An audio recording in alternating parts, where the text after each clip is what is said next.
So, don't save them, but there's some you have to save whether they want to be saved or not. Just leaving the house of the kid that works with me, or does cleans the floors with me on Fridays at my shop. And last year he would come by on Wednesdays, and we were able to solve a couple problems and get his grades to be a little bit better by the end of the year. So this year we're coming closer to the end of the first quarter, and I asked him, I said, hey, listen, man, what's going on with homework and stuff like that? Do we need to get this started? School's been in session probably for about 2 months in Florida. And today I said, all right, man, let me see them grades, because I know it's coming close to the end of the quarter. I said, I'm going to let you try and be, on his own man and everything like that, and take care of his own responsibilities and what he's supposed to do, what he needs to do. So let him go, which is also good for me too, because of the responsibilities that I had to take care of, and I even had to drop football this football season. I did get to watch a game this past Thursday, yesterday. And that was cool, but sadly team's not doing too well, and there's some other issues going on. So this kid finally shows me his grades. I went off. I let that kid have it. But I try to turn it into a teaching moment where he understands that, hey, listen, you can't keep doing this and expecting a better outcome. You can't keep doing this and expecting to get the things that you want and you wish that you think you deserve. I was listening to Jason Black and hearing him talk about how the people, some caller calls in and says, the person at Walmart, the cashier, should get a $15 minimum wage. And Jason Black asked the guys, does she give you $15 worth of service? And the guy was like, well, he talks to me, she talks to me a little bit in the line, and, gives me a decent back and forth. And Jason asked, that's worth $15 to you? An hour? And the guy's he's standing by, he's very adamant. And the point I'm trying to make with this is, if this guy can't even, keep his grades, if this kid can't even keep his grades up, then how does he expect to make a living wage? A decent living wage at that. And I'm talking maybe for now, $15, $20. Really, $20 is a decent living wage to me. And even that is low, which is why I still do the other things that I do for myself. And I went through his grades. He had 2 A's. I didn't even know what the classes were.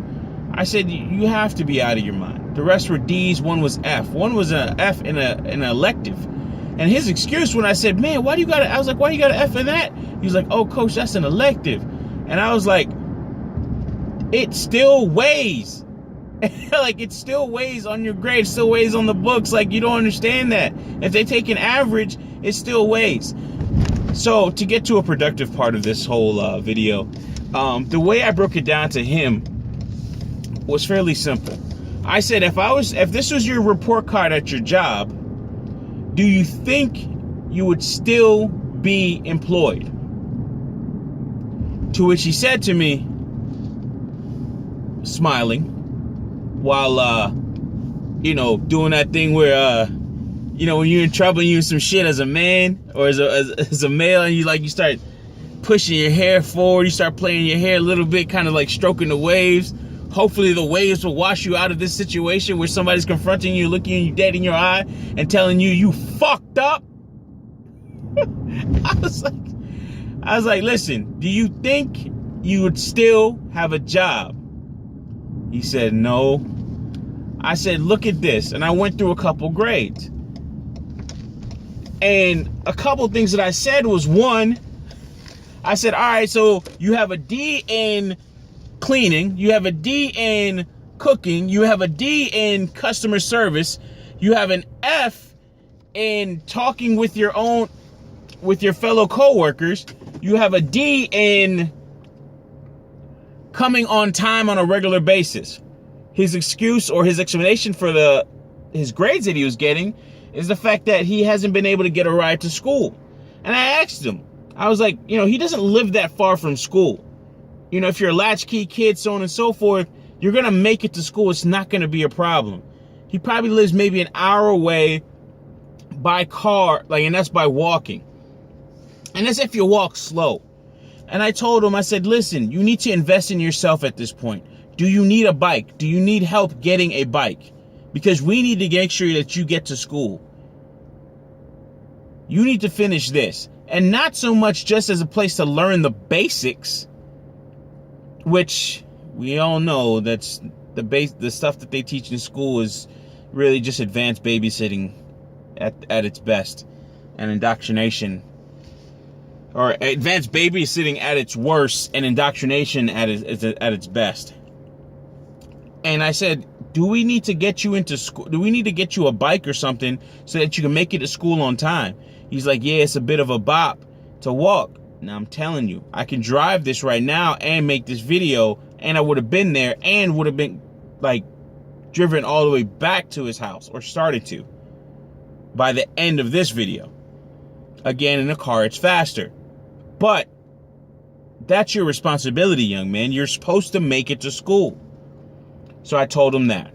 And I said, if you were to take this way of doing work, handling your responsibilities, and take this into a job market, the real world, you would fail and never get the things that you want, wish, or think that you deserve, or feel that you deserve, really. Because if you thought about it, you know you couldn't get it.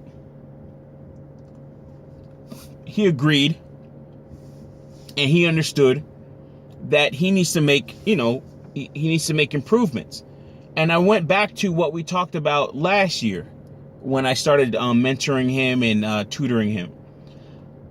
We started tutoring every Wednesday right after school. And what I would do, or what he asked, I said, what is your goal? He said, Coach, I just want to graduate high school at this point. I said, okay, we've talked about this child before. I said, all right, cool. That's easy. That's child's play, but it depends on what you want to do. And I told him, look around. At this time, we're sitting in the shop. Do you think with these grades you can afford to do this? Again, stroking the hair. He said, no, Coach, I don't think I could. And I was like, you have to understand, if you continue the way that you're going, and I chose my words wisely with this so he understood, because he's a bit of an aspiring rapper. Supposedly he's pretty good. I haven't listened to his stuff yet. He said, I told him, and I chose my words wisely with it, and I said, if you listen to the lyrics that you hear from Jay-Z, Biggie Smalls, and artists like that, they always talk about they had that one teacher that told them they wouldn't be shit. And I told him that teacher wasn't wrong. The problem is, at some point, they made a decision and they changed that. Either they changed it because they saw that what they were doing was not enough to get them to where they wanted to be, or they reached so low that any lower would be 6 feet under. Meaning they would die in poverty one way or another. And I said, you're going to have to make a decision at some point.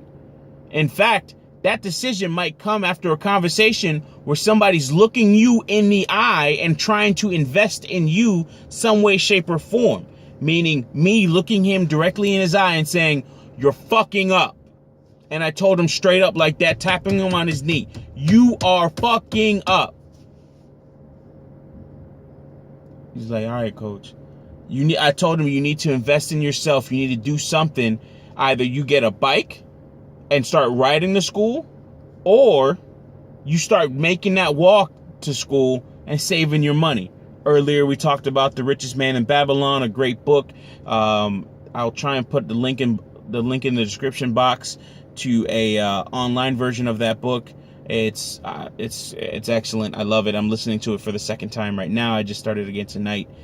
And it's still so many things that I've been doing myself, and I realized that I've been doing, and it affirmed, and it really defined what I was doing even better. And I'm trying to impart that onto him, or really to push that onto him, and hopefully make him better in some way, shape, form, or fashion.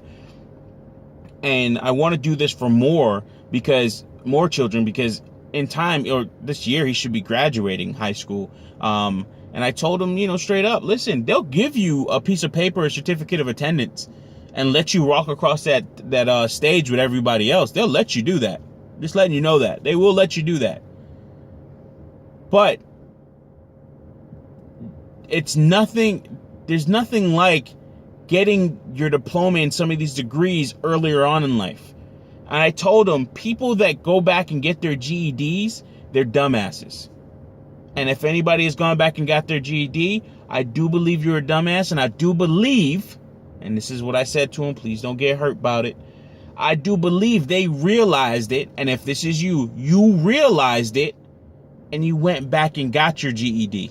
You went back and got your high school education. You went back and finished out your high school education because you believed in yourself and you wanted to improve yourself. And I think people like you, if you are a person with your GED and that went back and got their GED, I think a person like you are important, because not only did you realize that you did bad in a sense, or that you fucked up in a sense, but you tried your best to correct it in some way, shape, form, or fashion. You said, hey, this is a problem. I need to correct it. I went back, or you went back and corrected it. The thing is, far too often we let these kids make these same mistakes. And sometimes they just need to, sadly. Don't save them. They don't want to be saved. But sometimes we can do what we can to make sure that they don't make these mistakes, and that they don't keep on doing this. A lot of men in the manosphere, BGS, Angry Man, Cerulean Gray, I believe Jesse, he's talked about, I think he's talked about his friend. I want to actually probably do an interview with him. Men in the Black Brain Trust, Lionel, Mike V, Dollar Will, Jack Charles, he's been heavy in that space as well. Anti-Gravity, Complex Design, Ulysses. All these men and some of the women that have been listening to the channel more and more are around people like this, and they're trying to enact change in some way, shape, form, or fashion, just in little ways. They're trying to actually just impart some knowledge, maybe not directly but indirectly, or through the videos and the content that they provide, the articles that they provide to the Black Brain Trust, to make sure that all the information that's coming in are flowing, and then the ideas are also flowing from these men about these actual these events, and putting it out there to help and enrich others, even like myself, especially because I listen to the Black Brain Trust. I come back and I listen to quite a few videos, and then I make comments where I think it's necessary. And I actually get enlightened, and they start to broaden things out for me. I am a millennial. I am, even with some of the things that I do, I am logically lazy, or intellectually lazy. And it's good to hear that these men are out there and they're reading me bedtime stories in a sense with some of these articles. Because sometimes I just listen to them when I'm programming, or I'm laying down. It's like, all right, cool. Like, listen to them read the articles, listen to them expound on it, and or analyze it a little bit and give us information, especially men like BGS that do that as well, and analyze it to another degree, especially with his experience, and then others that analyze it, such as Cerulean as well. So I think we need to start doing these things to start pushing these kids. And there's a lot of resources that are coming online, that have been online, and then more and more men, black men especially, are coming online and putting this information out there and making it freely available to others, which is really great. And it's a testament how great not only the internet is, but more specifically the black manosphere is, and the fact that we want to do better for not only ourselves, our community, but more specifically the kids in the community, I should say. So that's my little video for tonight. I'm going to be working with him again on Wednesdays, and I told him, I said, all right, see you next Wednesday. And simple as that. I'll see you next Wednesday. There is no, oh, well, you know, I got to do this, you know, no more BS. I'm not going to leave it in his hands anymore. I'm going to have to take it out of his hands. And the thing about it is, if you start to take certain things out of these kids' hands and show that you care and show how responsibility works and how loyalty works, loyalty to not only to your community, but loyalty to their cause, they'll gladly let you do it. There's a few that won't. Again, don't save them. They don't want to be saved. Try your best to reach out to them. But if they're not ready for it, or if they do not want it, don't save them. They don't want to be saved. But there are some out there that do. As I said to him, I'll see you next Wednesday. I don't really mean it for you guys. I'll see you next time I post a video. All right, bye. Thank you as always.